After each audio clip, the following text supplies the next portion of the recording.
de cerrar este magnífico congreso, y lo voy a hacer de una forma que entiendo que va a ser útil para todas las personas que queréis saber cómo enfocamos los que nos dedicamos al mundo jurídico la parte de ciberseguridad de operadores de infraestructuras críticas del sector del agua, y en particular también a las empresas que prestan servicios vinculados, como por ejemplo aquellas que prestan los propios servicios de ciberseguridad o que desarrollan sistemas o soluciones de realidad virtual.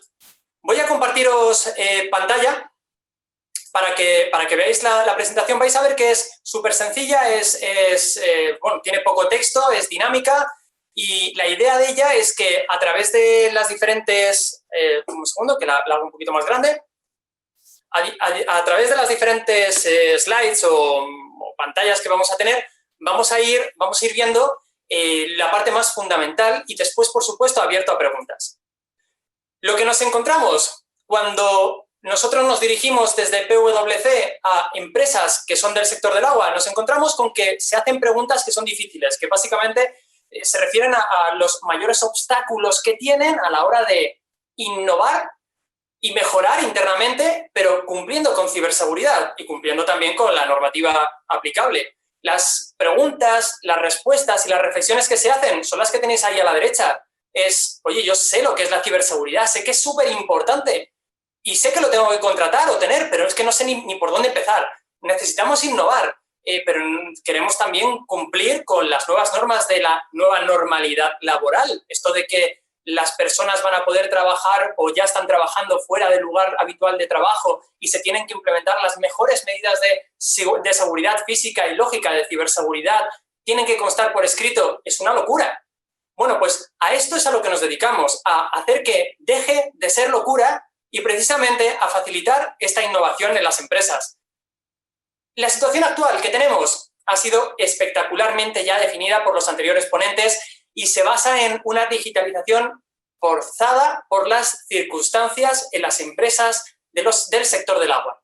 Se están creando, por supuesto, centros de control virtual, sistemas y soluciones de realidad virtual, de realidad aumentada, inteligencia artificial para analizar los datos, extraer información, tomar decisiones de manera automatizada. Está fenomenal. Incluso los sistemas de telegestión para, en su caso, verificar que las medidas que se han tomado son las adecuadas o rectificar y tomar medidas correctivas. El problema es que todas estas tecnologías se están adoptando de manera urgente, sin haberlas probado, sin haberlas auditado y sin haber tenido en cuenta que a veces los medios con los que contamos dentro de las empresas del sector del agua no son tan nuevos como querríamos. A veces están anticuados, faltan recursos, la gente no está del todo formada. Fijaos en la frase que os comparto abajo a la izquierda. Digo, el éxito de la digitalización reside en su correcto diseño. Digitalizar no es pasar los documentos a PDF, es rediseñar la empresa desde la base y pensar si lo que se está haciendo es lo correcto o si hay que replantearlo todo para hacerlo óptimo, para optimizar todos los procesos, hacer que sea eficiente y, sobre todo, cumplir la normativa y que sea cibersegura. Estos son dos casos que he tenido sobre la mano y para los cuales hemos tenido en PwC que aportar soluciones. Uno tiene que ver con infraestructuras y salud, el otro sobre formación a personas trabajadoras. Fijaos en la complejidad. Despliegue y activación de rastreadores para el control preventivo de fugas y el control activo en tiempo real de vertidos de sustancias tóxicas.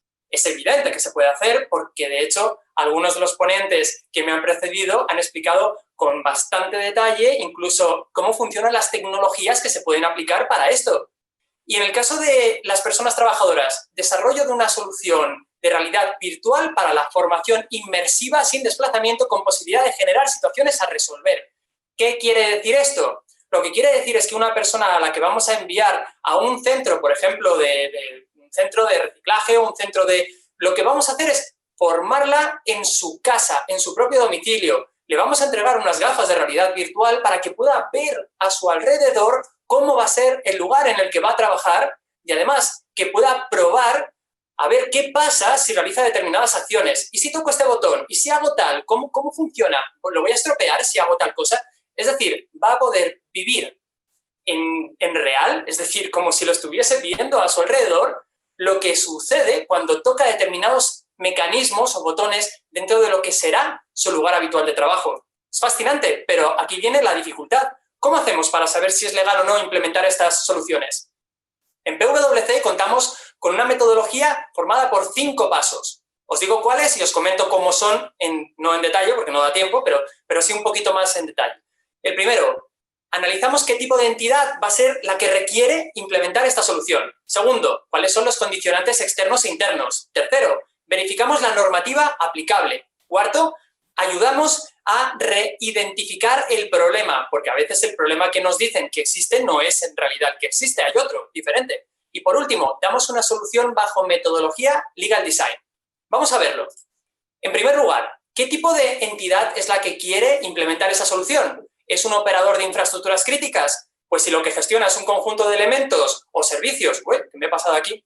Voy un momento atrás, pero si lo que gestiona es espera, que yo de hecho, aquí, un conjunto de elementos o de servicios o dotaciones cuyo funcionamiento es indispensable para el país y no existen soluciones alternativas, si lo que gestiona es eso, pues sí que es un operador de infraestructuras críticas. Y si presta servicios a uno que lo gestiona, pues también tendrá que cumplir esta normativa de la que voy a hablar dentro de un momento. ¿Por qué? Pues porque el operador de infraestructuras críticas va a estar vigilante para determinar si puede contratar o no a determinadas empresas por si cumplen o no esta norma que os voy a comentar. Bien, el operador de infraestructuras críticas, si es que lo es, puede ser otro que no lo sea, lo que gestiona es esto, un conjunto de elementos, dotaciones que conforman las infraestructuras críticas. Y tiene 2 responsabilidades fundamentales. La primera, invertir. Claro, no puede dejar todo obsoleto. Tiene que invertir, tiene que gastarse dinero en tener las instalaciones adecuadas, en formar al personal. Y aquí viene el segundo, que es para mí el más importante, es mantener el funcionamiento continuado y sin interrupciones de la infraestructura. Esto significa no que tenga que comprar las mejores soluciones de ciberseguridad. Significa que tiene que, además de esto, por supuesto, tiene que mantenerlas, configurarlas y, en su caso, actualizarlas o quitarlas y poner otras, si es que es lo que demanda el momento concreto en el que nos encontramos. Lo que vemos es una serie de responsabilidades que nos llegan a la principal, que es optimizar la protección de la infraestructura crítica.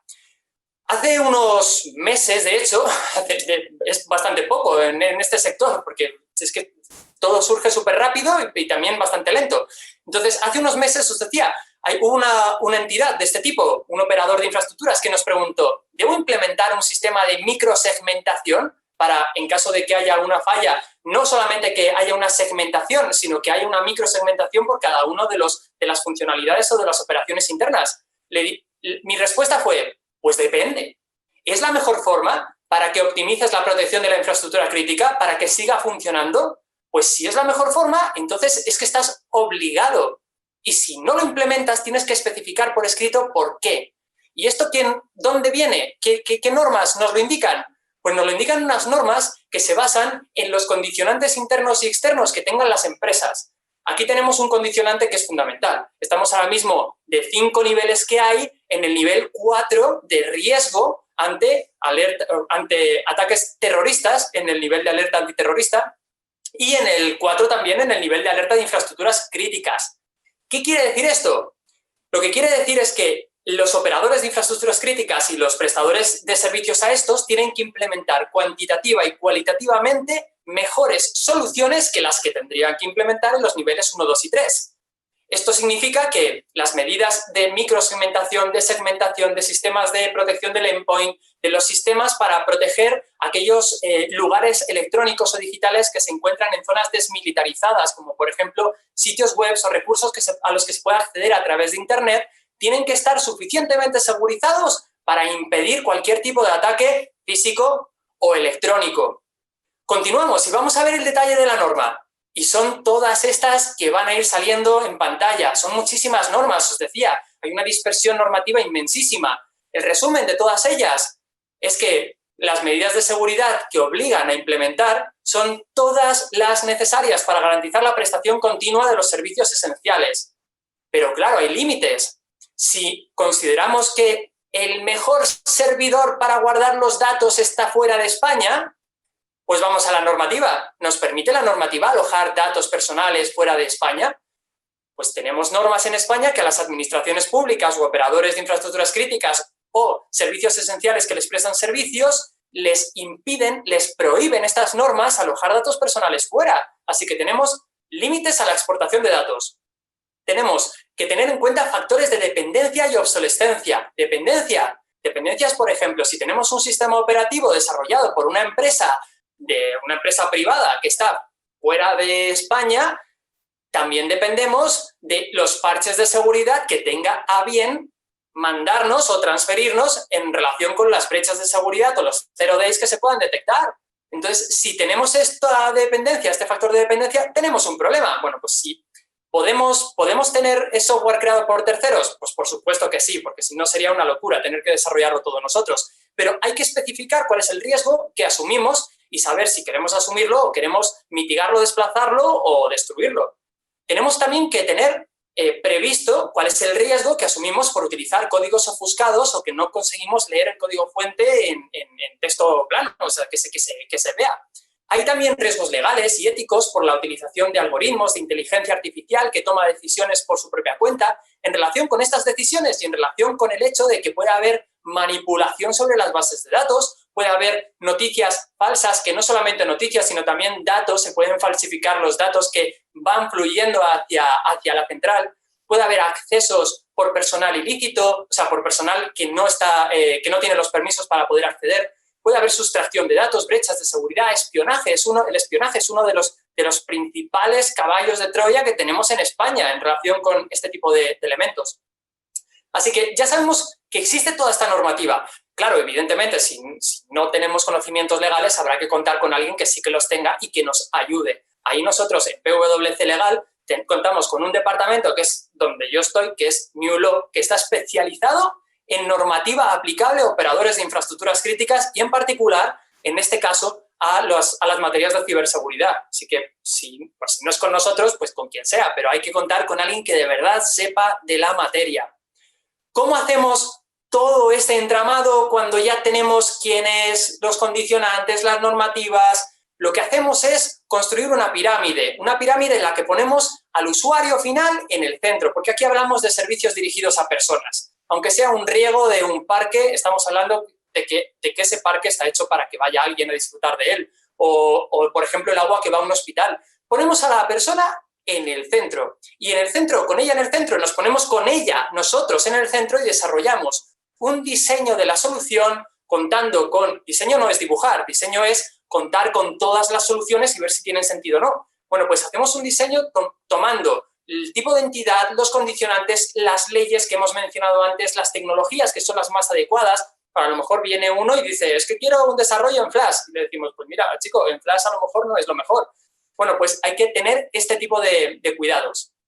Contamos con un equipo al que incluimos a personas del propio cliente, a informáticos, especialistas en IT y, en su caso, pues a analistas, a gente de marketing, comunicación. Por ejemplo, facturas a los clientes que no tiene que ver con ciber en concreto. Bueno, sí, porque te pueden meter un ransom a través de una factura, es decir, un programa malicioso que se hace pasar por facturas de tu empresa, pero que no lo es y te infecta a los terminales de los usuarios. Bueno, en cualquier caso, para facturas, ¿cómo podemos hacer que pagar la factura sea agradable o más agradable que ahora? Bueno, pues lo que podemos hacer es una factura que sea visualmente agradable y que te explique qué es lo que vas a pagar, por qué, cómo, a dónde va el dinero, de dónde viene. Vamos a hacer cosas que son sencillas e incluso con colores. Y ya para terminar, vamos a ver cuáles son esas facetas que tiene el equipo facetas y también personas que tiene el equipo que montamos. Montamos un equipo único para las labores legales sobre ciberseguridad. Un solo equipo formado por gente jurídica, gente ciber del área o del departamento ciber de PwC y el cliente. Es decir, lo metemos en el saco, porque si el cliente no forma parte del desarrollo de la solución, pues lo mismo estamos solucionando algo que no soluciona nada, que no hay un problema real ahí.